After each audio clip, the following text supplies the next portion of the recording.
Ақылды кітап. Білімге құштар мейірім мен мирас деген балалар болыпты.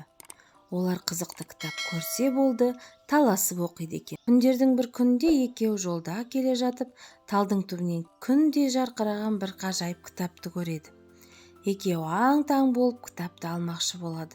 Сонда әлгі кітап сөйлей жөнеледі. Мен жай кітап емеспін, ақылды кітаппын. Менің сендерге беретін ақылым көп еді. Бірақ бір сотқар бала бір бетімді жыртып, көп асыл сөзімнен айырылып қалдым дейді. Балалардың кітапқа жаны ашиды. Ол қандай бала? Біз оны іздеп, сенің жыртылған бетіңді тауып берейік дейді екеуі.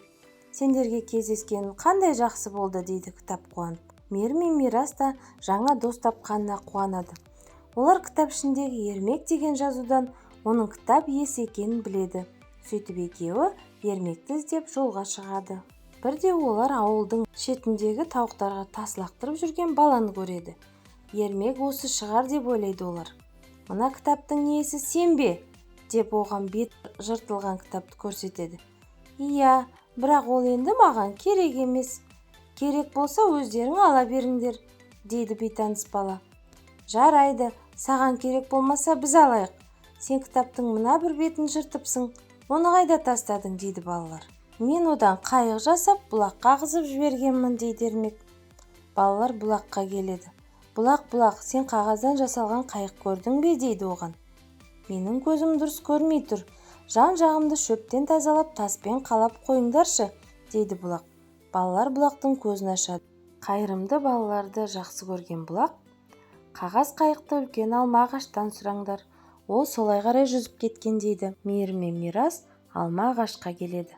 Алма ағаш, сен қағаздан жасалған қайық көрдің бе, дейді оған. Балалар, мен қатты шөлдеп тұрмын, су әкеліп беріңдерші, дейді ағаш. Балалар оның айтқанын істейді. Өздері тазалаған бұлаққа барып, су әкеп береді. Риза болған алма ағаш балаларға 2 алма береді.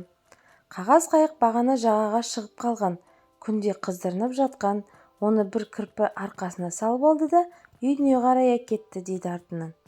2 дос кірпіге келеді. Кірпі, сен қағаз қайықты қайда кеттің, дейді оған. Менің сендермен сөйлесіп тұратын уақытым жоқ.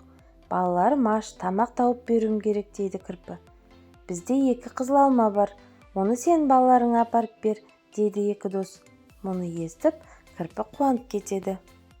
Жақсы болды ғой, балаларымның қарны тоятын болды.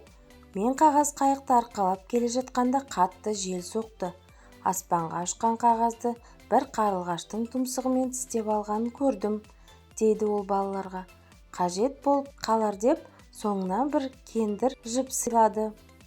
Балалар қарлығаштың ұясын іздеп табады. Қарлығаш, сен қағаз қайықты қайда кеттің, дейді оған. Мен ұя жасамақшы болып жүргенде бір парақ қағаз тауып алдым. Оны алып ұшып едім, қатты жел соқты, жартасқа соғылып, бір қанатымды жарақаттап алдым. Сөйтіп балапандарыма тамақ таси алмай қалдым, дейді қарлығаш. Біз сенің қанатыңды таңып берейік, дейді 2 дос. Қарлығаш қуанып кетеді. Балалар қарлығаштың қанатын байлап, жарақатын жазып береді. Қарлығаш кішкентай балалардың қамқорлығына сүйсінеді. Ақ парақты тауып әкеліп береді. Балалар жыртылған парақты кітапқа желімдейді. Ақылды кітап қатты қуанады. Алақай, біз енді кітаптың барлық бетін оқи алатын болдық, дейді мейірім мен мирас шаттанып. Кітаптың жыртылған парағында біреуге жақсылық жасасаң, өзіңе қайырымы болады, деген жазу бар екен. Сөйтіп балалар ақылды кітаппен әлі күнге дейін дос болып жүр екен.